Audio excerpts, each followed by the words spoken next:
네, 오늘 본문 말씀은 에베소서 5장 1절에서 14절입니다. 에베소서 5장 1절에서 14절입니다. 제가 가지고 있는 성경은 신약 315페이지입니다. 에베소서 5장 1절에서 14절입니다.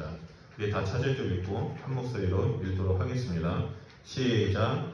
그러므로 사랑을 받는 자녀같이 너희는 하나님을 본받는 자가 되고 그리스도께서 너희를 사랑하신 것 같이 너희도 사랑 가운데서 행하라. 그는 우리를 위하여 자신을 버리사 향기로운 제물과 희생 제물로 하나님께 드리셨느니라. 음행과 온갖 더러운 것과 탐욕은 너희 중에서 그 이름조차도 부르지 말라. 이는 성도에게 마땅한 바니라. 누추함과 어리석은 말이나 희롱의 말이 마땅치 아니하니 오히려 감사한 말을 하라. 너희도 정녕 이것을 알거니와 음행하는 자나 더러운 자나 탐하는 자, 옷에 승가하는 자는 다 그리스도와 하나님 나라에서 기업을 얻지 못하니 누구든지 헛된 말로 너희를 속이지 못하게 하라. 이로 말미암아 하나님의 진노가 불순종의 아들들에게 임하나니 그러므로 그들과 함께하는 자가 되지 말라. 너희가 전에는 어둠이더니 이제는 주 안에서 빛이라. 빛의 자녀들처럼 행하라. 빛의 열매는 모든 착함과 의로움과 진실함에 있느니라. 주를 기쁘시게 할 것이 무엇인가 시험하여 보라. 너희는 열매 맺는 어두움의 일에 참여하게 말고 도리어 책망하라. 그들이 은밀히 행하는 것들은 말하기도 부끄러운 것들이라. 그러나 책망을 받는 모든 것은 빛으로 말미암아 드러나느니 드러나는 것마다 빛이니라. 그러므로 이르시기를 잠자는 자여 깨어서 죽은 자들 가운데서 일어나라. 그리스도께서 너에게 비추시리라 하셨느니라. 아멘. 네, 우리 옆에 분하고 인사하도록 하겠습니다. 사랑의 주님이 우리와 함께 하십니다 라고 인사하도록 하겠습니다. 네, 우리 한 번 더 인사할까요? 예수님 안에 좋은 일이 있습니다. 예수님 안에 좋은 일이 있습니다. 오늘 우리에게 주시는 하나님의 말씀은 하나님을 본받는 자입니다. 누구나 어려서부터 이 사람처럼 살고 싶다라고 생각한 적이 있을 겁니다. 요즘 한국의 청소년들, 어린아이들을 보면 가장 본받고 싶은 사람의 1위가 연예인이라고 합니다. 이 청소년들이 자신들이 좋아하는 연예인들을 본받고 싶어하고 그들이 생각하는 것, 그들이 행하는 것, 그들이 나타내는 모든 것들을 구매하고 사갑니다. 그래서 하나의 팬덤을 이룹니다. 그래서 자신이 좋아하는 연예인이 나오는 잡지가 있으면 그 잡지를 살고 또 물건이 있으면 물건을 사죠. 제가 이 말씀을 드리는 이유가 제 딸도 그렇습니다. 처음에 블랙핑크에 있는 제니를 너무 좋아해가지고 얘가 블랙핑크 앨범만 나오면 계속 사고 제니 사진, 포토 앨범 그런 거를 막 모으기 시작했습니다. 근데 최근에는 이제 뉴진스에 빠져가지고 블랙핑크는 뒤로 물러나고 뉴진스에 관련된 것들이 있으면 무조건 어떻게 해서든 사려고 합니다. 한 달 전인가 2달 전에 호주 잡지에 이 뉴진스 인터뷰가 나왔는데요. 그 잡지를 사려고 쇼핑몰을 대여섯 군데를 돌아다닌 적이 있습니다. 알고 봤더니 그 잡지가 아직 나오지도 않았는데 그 잡지에 실렸다라는 얘기를 듣자마자 쟤는 저를 졸라가지고요. 뭐 우럴스, 콜스, 서점, 하이퍼덤, 쿠메라, 웨스트필드 다 돌아다니면서 구매하다가 결국엔 샀습니다. 이런 것처럼 누군가를 좋아하고 누군가를 닮아가고 싶어하는 사람이 있다면 사람들은 그 사람에 대해서 알고 싶어하고 그 사람이 가지고 있는 것, 그 사람들이 좋아하는 것, 그 사람이 행하고 있는 것을 그대로 따라합니다. 저 역시 어렸을 때 허드슨 테일러라는 선교사를 너무나 좋아했습니다. 대부분 선교사들이 해안가에 대도시 중심으로 선교를 했는데요. 이 허드슨 테일러는 사람들이 아무도 가지 않는, 선교사들이 가지 않는 그 내륙 지방에 들어가서 거기에 있는 종족들과 함께 생활하면서 복음을 전했습니다. 그래서 저는 이 허드슨 테일러의 선교사의 전기를 보면서 제 눈에는 마치 바울의 모습과 겹쳐서 보였습니다.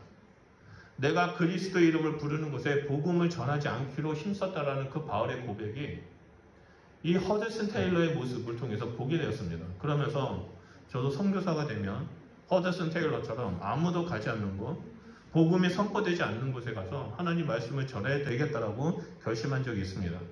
그리고 드디어 선교사가 되었을 때 20년 동안 사람들이 가지 않는 곳, 사람들이 피하는 곳, 무섭다라는 곳을 찾아다니면서 복음을 전하고 교회를 세운 적이 있었습니다.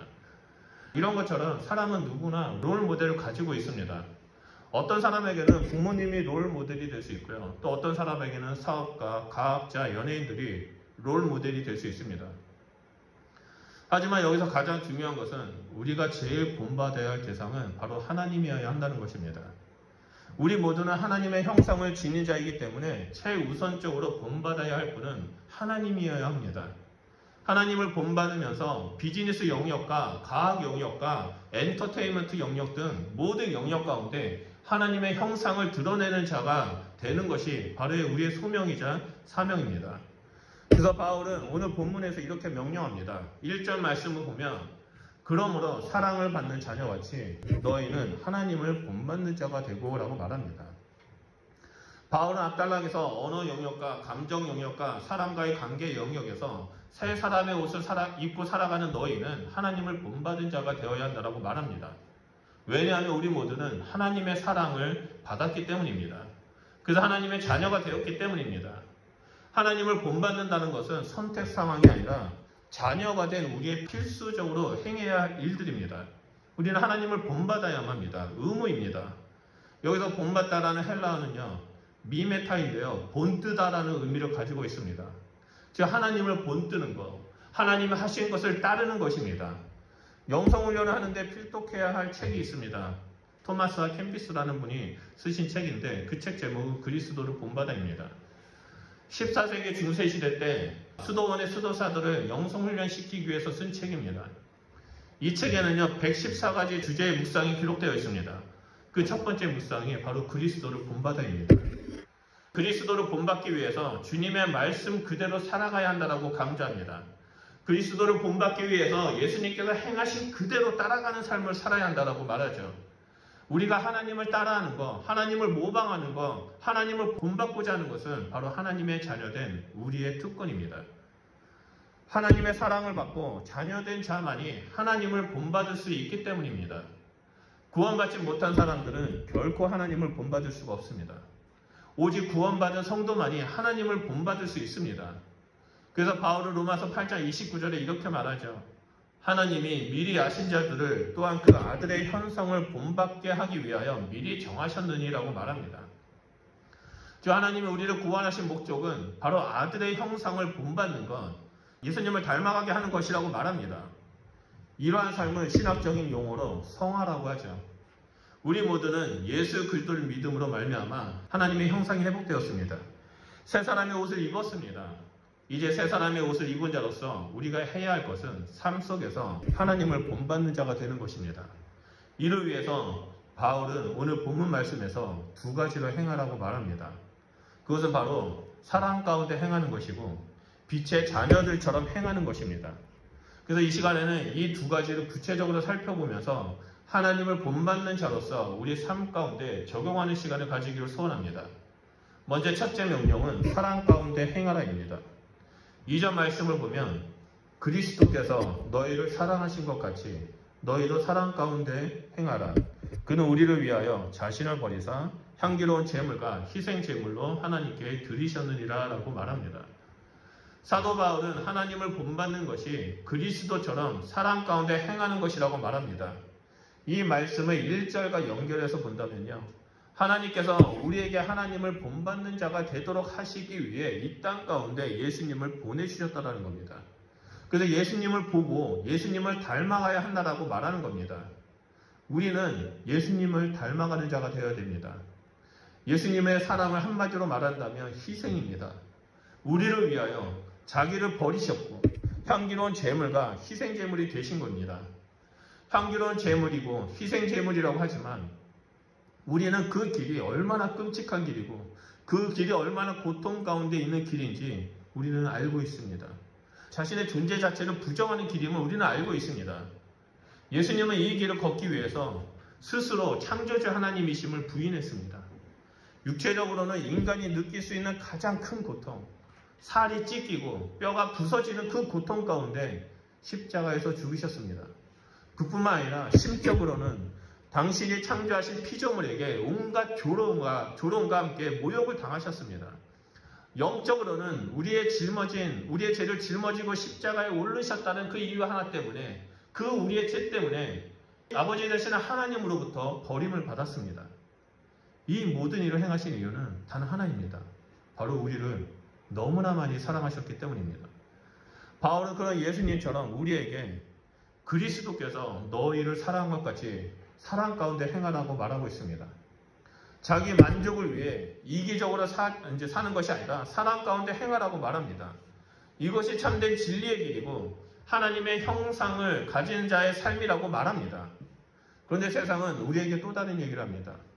사랑으로 다른 사람을 섬기며 사는 것이 아니라 나의 성공과 나의 만족을 위해 다른 사람들을 이용하라고 말합니다. 그 특징이 바로 3절입니다. 다 같이 3절 말씀을 보면 음행과 온갖 더러운 것과 탐욕은 너희 중에서 그 이름조차 부르지 말라. 이는 성도에게 마땅한 반이라고 말합니다. 세상에 속한 사람들은 자신의 탐욕과 자신의 쾌락 때문에 음행과 온갖 더러운 것과 탐욕의 모습으로 살아갑니다. 여기서 음행이라는 것은 성적인 죄를 말하죠. 당시 에베소의 수호신은 아데미 여신이었습니다. 아데미 여신은 제우스의 딸이었고요. 그리스 신화에 나오는 헬라 신화에 나오는 12여신 중에 가장 으뜸이 되는 넘버원 여신입니다. 그래서 에베소 사람들은 이 아데미 여신을 달의 여신이라고 여겼고 이 풍요와 다산, 아름다움을 주관한다고 믿었습니다. 그래서 사람들은 풍요와 다산을 위해 온갖 다양한 음란한 행위를 하고 아데미 신을 섬겼습니다.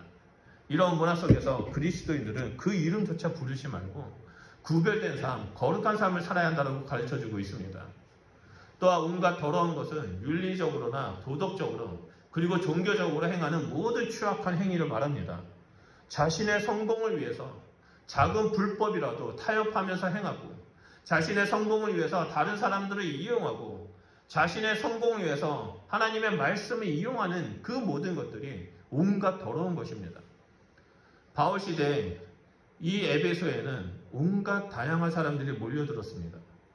실크로드의 끝자락이 에베소에서 돈을 벌기 위해서 모인 사람도 있었고 세상의 지식이 다 모인 셀수스 도서관에서 지식을 쌓고 학자로서 성공하기 위해 철학자로서 성공하기 위해 모인 사람들이 있었습니다. 이렇게 헬라 문화와 경제와 종교의 중심지인 이곳에서 사람들은 끊임없이 경쟁하고 다른 사람들을 밟으며 올라서고자 했습니다. 그런데 문제는 이 사람들이 하나님의 뜻에 따라 진리와 공의 가운데 행하는 것이 아니라 온갖 더러운 짓을 행하면서 행했다는 거죠. 이러한 배경 속에서 바울은 그리스도인들은 그들과 구별된 삶을 살라고 말합니다. 빠른 부와 명예를 위해 온갖 더러운 일을 하는 것이 아니라 나의 성공을 위해 다른 사람을 이용하는 것이 아니라 더디게 이루어진다 할지라도 사랑 가운데 섬기는 자가 되라고 가르쳐주고 있습니다. 그리고 마지막 탐욕은 자신의 육체적인 욕망을 위해 살아가는 것을 말합니다. 이 탐욕은 모든 죄의 원인이 됩니다.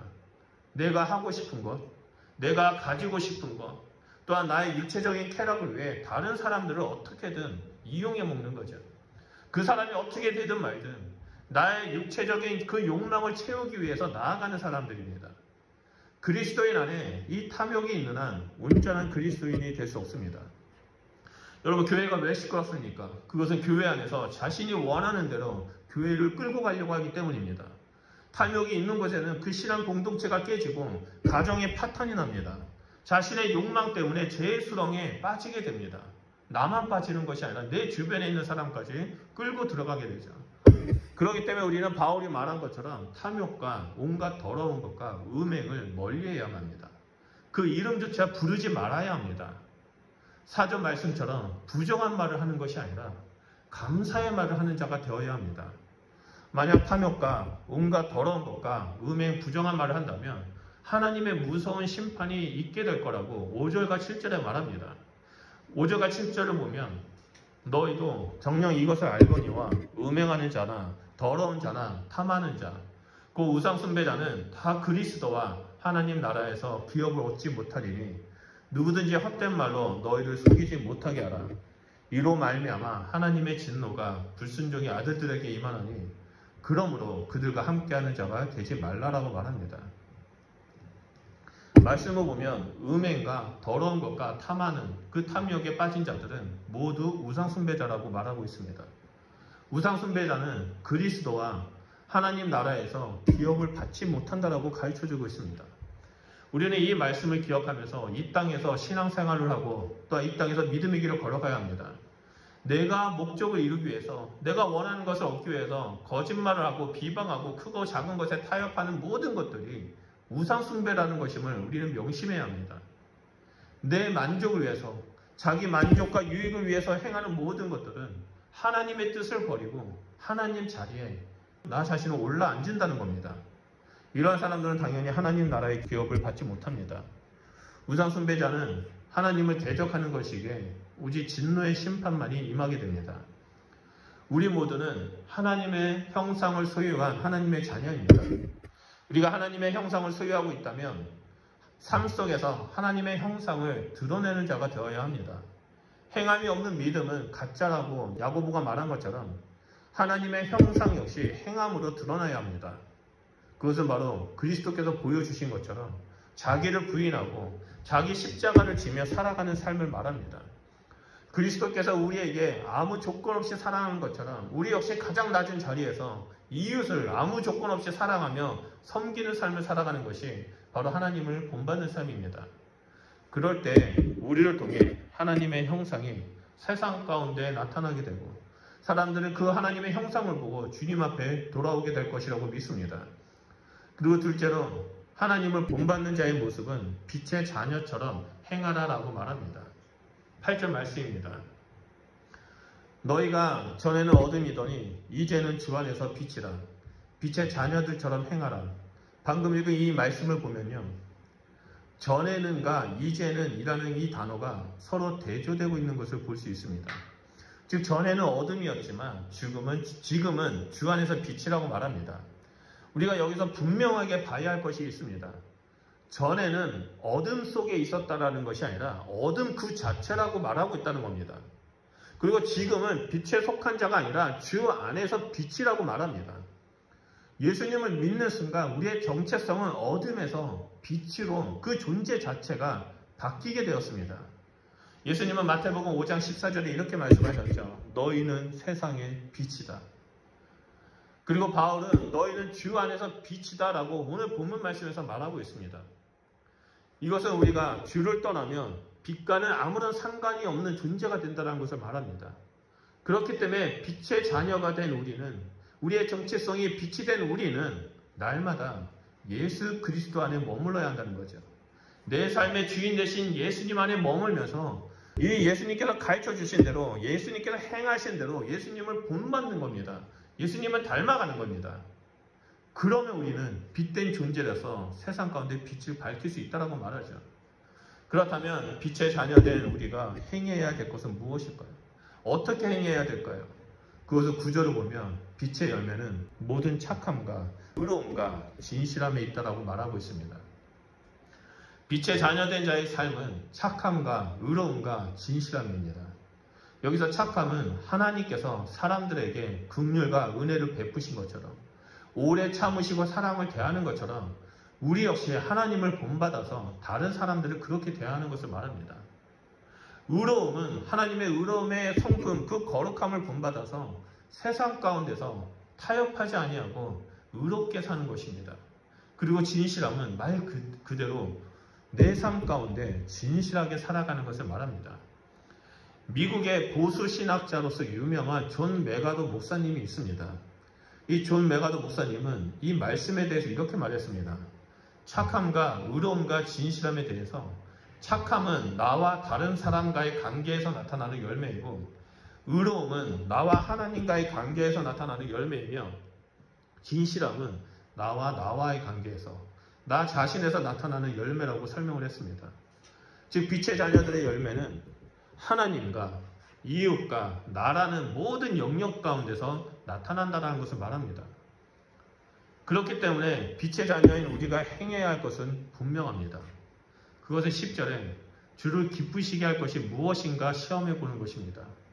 11절에 어둠의 일에 참여하지 말고 도리어 책망해야 한다고 말합니다. 이를 한마디로 말한다면요, 하나님이 기뻐하신 일을 행하는 것입니다. 그 어둠의 일을 하지 않는 겁니다. 아주 당연한 이치입니다. 하나님은 어둠의 일을 증오하십니다. 죄를 미워하시고 교만한 자를 멀리하십니다. 그렇기 때문에 하나님을 기뻐하는 자는 하나님께서 기쁘신 것을 행하는 자는 자연스럽게 어둠과 멀어지게 됩니다. 그래서 12절 말씀처럼 사람은 죄인으로 태어났기 때문에 누구나 말하기도 부끄러운 것을 은밀하게 행한다고 말하죠. 어둠 가운데 멀어지지 않는 사람들은 은밀하게 이 부끄러운 것을 행합니다. 자기 중심적으로 생각하고 자기 유행을 먼저 생각합니다. 하지만 예수님을 믿고 빛 가운데 거하는 자는 하나님이 기뻐하시는 일을 행하기 때문에 이와는 상관없는 삶을 살아가게 됩니다. 우리 예수님은 이 땅에 오셔서 오직 하나님이 기뻐하시는 일을 행하셨습니다. 단 한 번도 예수님은 자신의 생각과 자신의 유익과 자신의 만족을 위해서 살지 않으셨습니다. 그 결과 예수님을 통해 온 인류가 구원받는 길이 열렸습니다. 그런 것처럼 하나님을 본받는 자가 되기 위해서는 하나님을 기쁘시게 할 것이 무엇인지 분별하고 순종하며 살아가는 자가 되어야만 합니다. 그렇게 하나님을 기쁘시는 삶을 살아갈 때 우리는 온 세상 가운데 어둠을 밝히는 빛의 자녀로서 모든 착함과 의로움과 진실한 삶을 살아갈 수 있게 됩니다. 또한 하나님이 기뻐하심을 살아갈 때 우리의 삶을 통해 음행과 온갖 더러움과 탐욕과 같은 어둠의 일들, 그 은밀한 가운데 범하는 죄들을 하지 않게 됩니다. 오히려 그 죄악에 대해서 빛으로 책망하는 자가 됩니다. 빛은 어둠을 물러나게 합니다. 13절 말씀을 보면 어둠이 물러날 때 그 아래에 있던 온갖 더러운 것, 추악한 것은 다 빛 가운데서 드러날 것이라고 말합니다. 어둠 아래에 있는 자들은 어둠 속에 자신이 무슨 죄를 저지르고 있는지 알지 못합니다. 너무나 컴컴하기 때문에 눈에 보이지 않기 때문에 자기가 행하는 것이 죄인 줄 모릅니다. 하지만 그곳에 빛이 비춰진다면 어둠은 물러가고 그 안에 숨어 있었던 은밀하게 행했던 모든 죄악들이, 모든 악한 것들이 드러나게 됩니다. 그리고 빛 대신 우리 주 예수 그리스도 앞에 그 사람들이 나아가게 된다면, 자신의 죄악을 보고 주님 앞에 나아가 회개하고 엎드린다면 하나님은 용서하시고 다시 한번 우리를 빛 가운데 세우시신다는 겁니다. 우리가 예수님을 믿는다는 것은 이러한 과정을 거쳤다는 것을 말하죠. 어두움은 결코 물러가라고 해서 물러나지 않습니다. 외친다고 해서 어둠은 물러나지 않습니다. 빛이 비춰질 때 어둠의 실체가 드러나고 그 어둠은 쫓겨나게 됩니다. 하나님은 우리에게 그러한 삶을 살도록 하시기 위해서 전에는 어둠이었던 우리를 주 안에서 빛된 존재로 변화시켜 주셨고 보혜사 성령님을 보내주셔서 일어나 빛을 발하는 존재로 세워주셨습니다. 그렇기 때문에 우리는 날마다 깨어 있어야만 합니다. 14절 말씀입니다. 아주 중요한 말씀이니까 한번 다 같이 읽도록 하겠습니다. 시작. 그러므로 이르시기를 잠자는 자여 깨어서 죽은 자들 가운데서 일어나라. 그리스도께서 너에게 비추시리라 하셨느니라. 이 14절 말씀의 헬라어 원문 성경을 그대로 직역하면요 이렇습니다. 잠자는 자여 일어나라. 그리고 너는 죽은 자들로부터 일어나라. 그러면 그리스도께서 너에게 빛을 주실 것이다 라고 말합니다. 여기서 반복되어서 나오는 일어나라 라는 말은요 헬라어로 아나스타입니다. 근데 이 아나스타, 일어나라, 아나스타라는 단어가 파생되어서 아나스타시스가 되었는데요. 그 아나스타시스가 바로 부활입니다. 즉 일어나라는 말은 죽음의 자리에서 단번에 부활하신 예수님처럼 단번에 일어나는 것을 의미합니다. 지금 우리는 부활의 소망을 가지고 이 땅에서 살아가고 있습니다. 하지만 부활의 소망을 가지고 있다는 것으로는 부족합니다. 부활에 합당한 삶, 단번에 일어나서 그리스도의 빛으로 세상을 비추는 자가 되어야만 합니다. 지금도 잠자고 있는 그 사람들을 우리의 빛으로 비춰서 깨워야만 합니다. 죽음 가운데 있는 그 사람들에게 우리의 빛으로 비춰서 깨워야만 합니다. 우리가 잘 알고 있는 이사야서 60장 1절에도 하나님은 백성들에게 이렇게 말씀하셨습니다. 일어나라 빛을 발하라 라고 말씀하셨습니다. 하나님께서 우리에게 원하시는 것은 이 세상에서 일어나 빛을 발하는 것입니다. 빛으로 세상을 깨우는 겁니다. 이것이 바로 그리스도인답게 살아가는 것이고 믿음을 행함으로 나타내는 삶이고 하나님을 본받는 삶입니다. 초대교회 성도들은요 침례를 받을 때 또한 부활절이 되었을 때 그리고 예배를 마치면은 이 14절 말씀을 가지고 노래를 불렀다고 합니다. 그러면 이 14절 말씀을 부르면서 세상 가운데 나아갔다는 거죠. 잠자는 자여 일어나라. 너 죽은 자들로부터 일어나라. 그리스도께서 너에게 빛을 주실 것이다 라는 노래를 부르면서 세상 가운데 나아가 살았다고 말합니다. 세상에서 어둠이 되어 잠자는 자들, 죽은 자들 가운데서 깨어 일어나 그리스도의 빛을 받아 그들 가운데 그 빛을 비추는 자가 되어야 됩니다. 하나님은 우리가 그러한 삶을 살길 원하십니다. 그래서 오늘 본문 말씀처럼 우리는 이 땅에서 하나님을 본받는 삶의 기준이 바로 그리스도 안에서 사랑을 행하는 것이고 빛을 행하라는 것을 기억하면서 믿음의 길을 살아야 된다는 겁니다. 우리 모두는 하나님의 형상을 지닌 하나님의 자녀이자 백성이자 왕같은 제사장입니다. 그러 우리는 살아계신 하나님을 본받는 자가 되어야만 합니다. 그러기 위해서는 날마다 사랑 가운데서 행하고 빛의 자녀처럼 행하는 자가 되어야만 합니다. 우리 모두는 하나님을 본받는 자가 되고 싶은 그 열망에 사로잡혀야만 합니다. 예수님을 닮고 싶고자 하는, 예수님을 닮아서 이 땅 가운데 서 있고자 하는 그 열정에 사로잡혀야만 합니다. 그렇게 하나님을 본받는 자로 살아갈 때 우리를 통해 이 땅 가운데 그리스도의 빛이 비춰지게 될 것입니다. 오늘 우리 함께 예배드리는 우리 성도님들은 날마다 하나님을 본받는 자가 되시길 주님의 이름으로 축원드립니다. 예수님처럼 그리스도 안에서 사랑을 행하고 지금 있는 그 자리에서 일어나서 빛을 발하며 그 땅에 있는 영혼을 깨우는 하나님의 축복의 통로가 되시길 주님의 이름으로 축원드립니다. 우리 말씀을 기억하면서 기도하겠습니다. 우리 이 시간에 기도드릴 때 하나님, 내가 일어나서 빛을 발하는 자가 되겠습니다. 하나님, 내가 일어나서 하나님의 사랑을, 그리스도의 사랑을 행하는 자가 되겠습니다. 아버지, 내가 이 땅에서 빛을 발하는 자가 될 수 있도록 우리 가운데 다시 한번 성령의 충만함을 허락하여 주십시오. 내 스스로 내 힘으로 빛을 발하는 것이 아니라 성령의 충만함으로 빛을 발하는 자가 되어 이 땅에 잠자는 교회를 깨우고 이 땅에 잠자는 그리스도를 깨워서 죽은 자 가운데 일어나 빛을 발할 수 있는 자가 되게 해주십시오. 성령 하나님, 저희 가운데 충만하게 임하여 주십시오라고 우리 이 시간에 다시 한번 주여 삼창하며 성령 충만함을 위해서 기도하도록 하겠습니다. 기도하겠습니다.